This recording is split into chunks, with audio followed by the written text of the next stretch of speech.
Assalamualaikum warahmatullahi wabarakatuh. Insan Edukasi, jumpa lagi dengan saya Fernanda Amalia Putri pada podcast Kabar Pendidikan yang dipersembahkan oleh UPT TIKP Dinas Pendidikan Provinsi Jawa Timur. Pada episode kali ini kita akan membahas sukses juara 2 inovasi pengawasan SMK di GCC tahun 2023. Sudah bergabung narasumber melalui Zoom Bapak Catur Mahendra Sigit Sulistyo Wahyudi SEMPD. Beliau adalah pengawas SMK cabang wilayah Kabupaten Pamekasan, peraih juara 2 lomba pengawasan SMK pada GCC tahun 2023. Assalamualaikum Bapak, bagaimana kabarnya?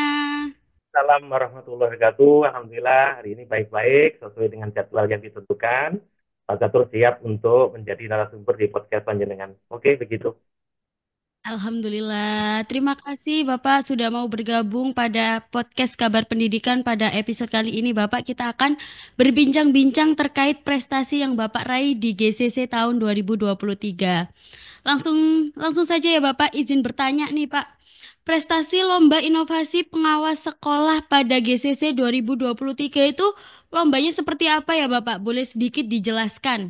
Sebetulnya lomba itu diberikan kepada seluruh jajaran GTK, baik itu guru, kepala sekolah maupun pengawas, kan begitu.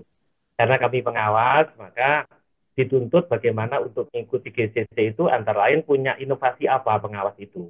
Di dalam pendampingan, apakah di dalam meningkatkan manajemen sekolah, meningkatkan kompetensi guru. Nah, itu temuan-temuan atau ide-ide apa yang baru yang perlu dikemukakan atau dilombakan nanti begitu. Jadi intinya bagaimana guru, kepala sekolah, pengawas khususnya itu bisa bertransformasi diri untuk merubah dirinya, meningkatkan potensi begitu. Kalau boleh tahu inovasinya itu seperti apa ya Bapak? Nih, kalau sedikit saya bisa cerita Mbak ya, sebetulnya inovasi ini secara kebetulan saja, yaitu pada bulan Juni tahun 2023.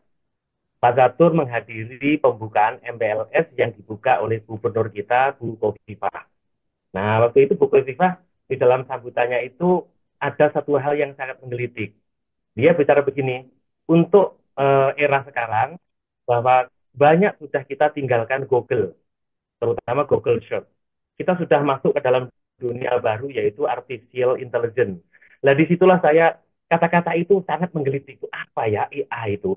Artificial Intelligence, Artificial Intelligence. Yang saya ingat hanya intelijen ya. Kalau intelijen itu kan polisi, TNI kan gitu. Nah, setelah pulang dari upacara MLS itu, kemudian saya searching, saya browsing apa sih AI, Artificial Intelligence. Ternyata adalah sebuah tools atau alat yang bisa membantu kinerja manusia, apapun saja. Karena dalam hal ini saya pengawas guru, maka ternyata AI itu sangat membantu tugas-tugas guru. Nah, dari situlah Ibu, saya langsung mengimplementasikan kepada sekolah-sekolah binaan saya sebanyak 41 lembaga. Jadi sebelum ada GCC, ya, saya kenalkan bahwasanya ada satu hal yang sangat membantu untuk kendalanya Bapak Ibu guru, yaitu menyusun perangkat belajar. Merasa kesulitan Mbak itu, jadi selalu copy paste. Kalau nggak gitu ya hanya membuat ala kadarnya. Nah, dengan adanya AI ini yang pada tahun 2023 itu masih baru. Jadi ya sedang booming saat itu. Banyak orang yang belum memahami tentang itu, sehingga Pak Catur memberikan sebuah statement untuk apa namanya untuk apa namanya mengikuti itu apa namanya lomba dengan judul AI tadi itu. Saya kira begitu singkatnya gitu. Oke, baik Bapak. Lalu persiapan seperti apa yang Bapak siapkan sewaktu sebelum mengikuti lomba hingga menjadi juara 2 ya, Bapak? Sebetulnya juara itu hanya kebetulan saja, Mbak. Itu kalau saya ceritakan itu seru. Saya tuh tidak mengharap bahwa itu adalah kemenangan karena apa namanya diuji itu sudah nggak masuk hitungan. Jadi begini, persiapan pertama adalah persiapan saya harus menyiapkan apa yang harus saya sampaikan kepada guru terlebih dahulu. Jadi Mbak begini, saya mengambil 3 tools dari artificial intelligence itu. Yang pertama chat, kemudian bot, kemudian assistant namanya. Ada 3 tool itu saya jadikan satu. Jadi saya kaji dulu apa kelemahan dan kelebihan dari tiga tool tersebut. Karena setiap tool sistem itu mempunyai kelemahan dan kelebihan. Contoh mungkin Mbak sekarang yang paling dikenal adalah chat ya, chat GPT itu ya. Ternyata chat GPT itu mempunyai kelemahan, Mbak. Mulai tahun 2023 itu database-nya dia hanya terbatas pada bulan September 2021. Sehingga pada saat saya mengupload untuk meminta data-data kurikulum Merdeka yang terbaru, kemudian pembelajaran penilaian yang terbaru, dia mesti ngatakan, sorry gitu. Data kami hanya pada September 2021 gitu. Sehingga kami membuat tool lain yang saling melengkapi. Jadi kelemahan yang ada di Jet itu dilengkapi dengan di Bird. Kelemahan dan kelebihan yang ada di Bird dilengkapi dengan asisten. Jadi tiga-tiganya saya gabung dengan judul Baca Sensitif. Ya, mungkin agak biar menjadi penasaran orang yang baca. Apa sih baca sensitif? Itu adalah bot, chat, sama asisten interaktif seperti itu. Sedangkan yang bot sekarang berubah sudah Mbak, namanya menjadi Gemini gitu ya. Jadi setelah saya persiapkan itu, saya kaji, kemudian saya sosialisasi. Setelah sosialisasi, kemudian saya kasih kira-kira ada kebermanfaatnya, bisa nggak itu diterapkan? Ternyata sangat luar biasa, Mbak. Ini. Karena begitu selesai saya memberikan sosialisasi kepada 41 lembaga, kemudian terakhir saya mengadakan evaluasi berupa testimoni. Nah, itu baik tertulis maupun langsung direkam. Ternyata mereka sangat antusias dari yang sebelumnya Vivo sama sekali tidak mengetahui modul, tidak mengulik RPP, bagaimana proses belajarnya, penilainya. Mereka menjadi paham dengan dibantu oleh tools tersebut. Nah, itu Pak persiapannya. Sebelum saya ikut GCC itu. Begitu ada pengumuman GCC, ternyata di Pamekasan tidak ada yang daftar, Mbak itu. Nah, sehingga Pak Catur ya sudahlah daripada yang nggak daftar, Pak Catur berusaha untuk mendaftar itu dengan judul ya tadi itu pemanfaatan AI itu akan mempermudah kinerja guru dalam menyusun perangkat pembelajaran begitu. Itu sebetulnya Mbak, siapanya seperti itu. Baik Bapak, kendala apa yang Bapak hadapi yang paling berat pada persiapan dan pelaksanaan lomba nih Pak? Cerita yang mudah-mudahan ini juga akan menginspirasi teman-teman yang lain, baik itu guru, kepala sekolah maupun pengawas. Pada saat Pak Gatot sudah menemukan sistem yang terbaik untuk guru-guru dan itu saya pilihkan yang free, Mbak. Ya, jangan free artinya guru-guru tidak dibebani lagi untuk membayar. Kan ada yang free, ada yang pro kan begitu. Jadi pada saat saya sudah masuk karena dibaca sensitif ini full online, Mbak, maka kendala saya yang sangat berat itu adalah jaringan internet. Karena ada sekolah kami yang ada di kota, itu gampang. Jadi pada saat di kota itu internet jalan. Tapi pada saat sekolah kami ada di daerah pegunungan, ya, di daerah Kecamatan Waru, Kecamatan Pegantenan, Pakong, yang di pegunungan itu sinyal terkendala. Sehingga yang jelas hasil dari apa yang kita inginkan dari tools tersebut tidak maksimal. Itu kendalanya. Nah, kemudian yang kedua, Mbak, selain internet, jaringan internet, pada saat mereka ingin mendaftar atau menggunakan tools baca sensitif ini, yang pertama setiap guru harus registrasi. Nah, registrasi ini diperlukan email sama password. Nah, ini celakanya Mbak, passwordnya mereka lupa. Sehingga, aduh, terus bagaimana kalau passwordnya emailnya sendiri lupa ini? Padahal itu diperlukan untuk masuk pertama kali bagi mereka yang belum pernah mengenal. Akhirnya ya solusinya harus membuat email baru saat itu juga dengan password baru. Nah, barulah kita mendaftar atau menggunakan tools baca sensitif tersebut.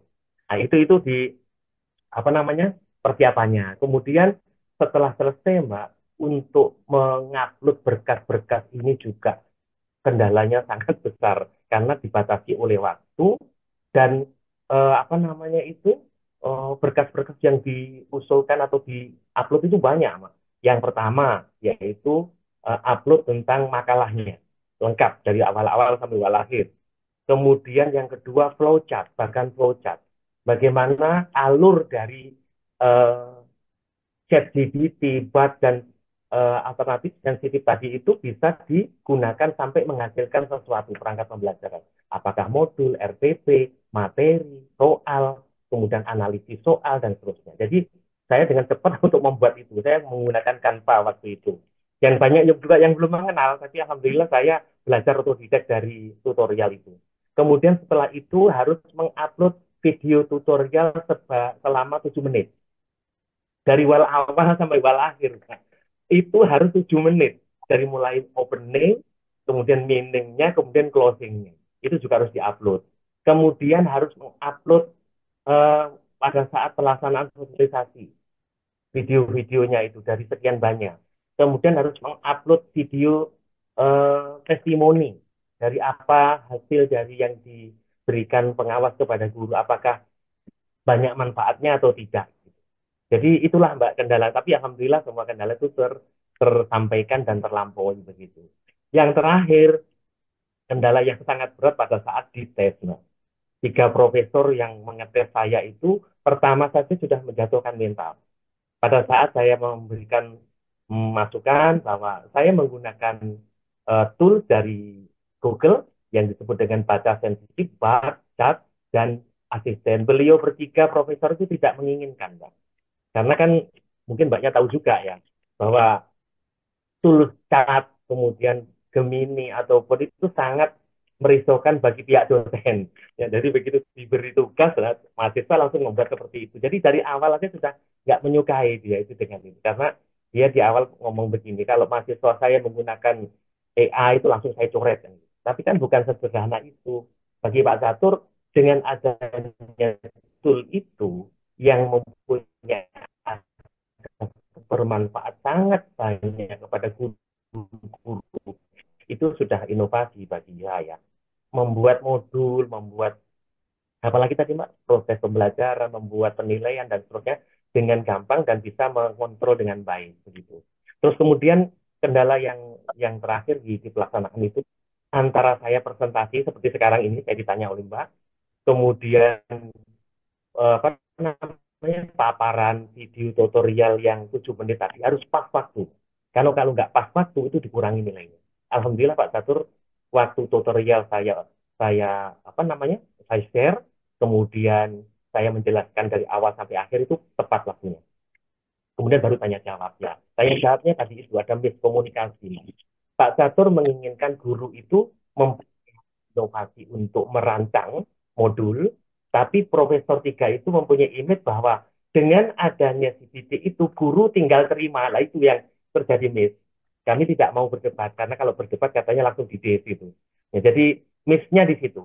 Saya menginginkan guru mempunyai satu alat yang menggugah motivasi mereka yang selama ini membuat. Jadi selama ini membuat, artinya membuat itu bisa mencontoh, bisa mengcopy. Tapi dengan adanya set ini, Pak Catur memberikan merancang. Jadi merancang itu sudah selevel lebih tinggi daripada membuat. Karena dia tahu bagaimana kondisi sekolahnya, bagaimana kondisi peserta didiknya, bagaimana kondisi kemampuan respon pembelajaran. Dibuat modul yang interaktif mungkin. Sehingga modul itu diterapkan sesuai dengan kebutuhan siswa. Itu tujuan Pak Catur. Ah, itu nggak suka. Baik, Bapak.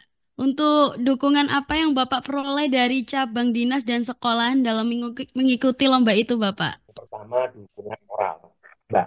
Ya, dukungan moral pada saat saya sudah mendaftar dan kemudian kami diterima, itu beliau-beliaunya mulai dari kepala cabang dinas memang saya untuk testimoni dukungan gitu. Artinya bukan dukungan yang lain-lain tapi dukungan moral yang lebih cukup dari saya. Lebih dari cukup bagi saya. Jadi Pak Kakap memberikan dukungan, saya record, kemudian Ibu Ati, kemudian teman-teman pengawas, kemudian kepala sekolah termasuk guru-guru yang menerima langsung tadi. Saya record semua, saya bentuk di dalam judul testimoni. Dan dari situlah mungkin Mbak, yang karyanya Pak Catur itu saya kirim pertama kali Mbak. Jadi sebelum ada peserta yang mengirim, Pak Catur sudah mengirim pertama kali dengan kelengkapan data yang tadi itu. Kemudian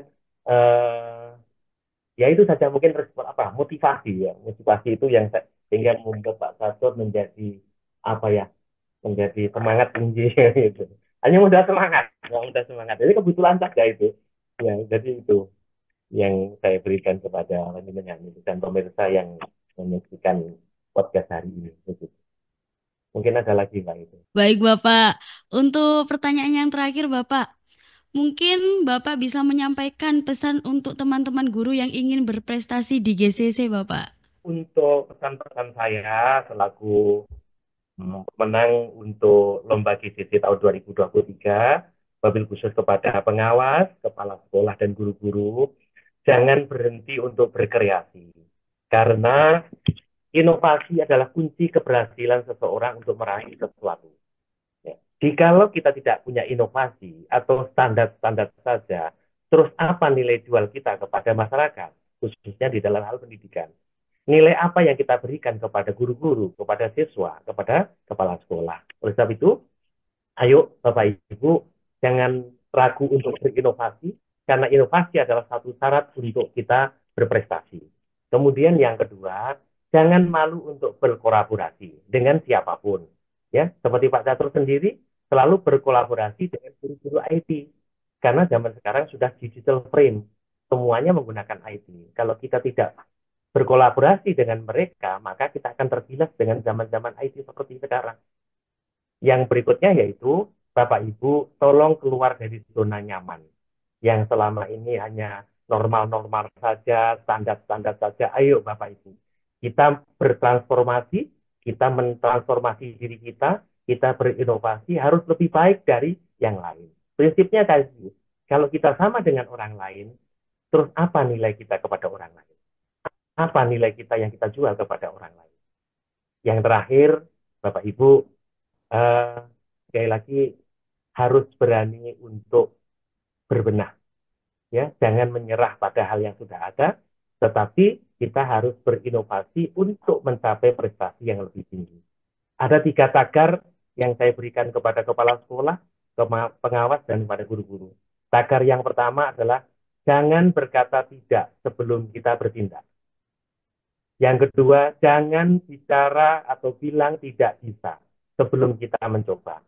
Yang terakhir, saya khususkan kepada guru-guru tercinta, jadilah guru-guru yang berdaya. Bukan guru yang serba bisa, tapi guru yang berdaya adalah guru yang banyak cara agar anak-anak didik menjadi bisa. Bisa offline, bisa online, bisa daring, bisa luring, dan apapun. Itulah ciri khas guru-guru yang berdaya. Selamat berkompetisi Bapak Ibu, raih prestasi dengan inovasi. Begitu. Terima kasih. Assalamualaikum warahmatullahi wabarakatuh. Waalaikumsalam warahmatullahi wabarakatuh. Terima kasih Bapak mau bergabung di podcast Kabar Pendidikan UPT TIKP Didik Jatim. Wassalamualaikum warahmatullahi wabarakatuh. Assalamualaikum warahmatullahi wabarakatuh. Mohon maaf kalau ada hal yang kurang berkenan. Insan edukasi, tanpa terasa waktu kita di podcast Kabar Pendidikan harus berakhir.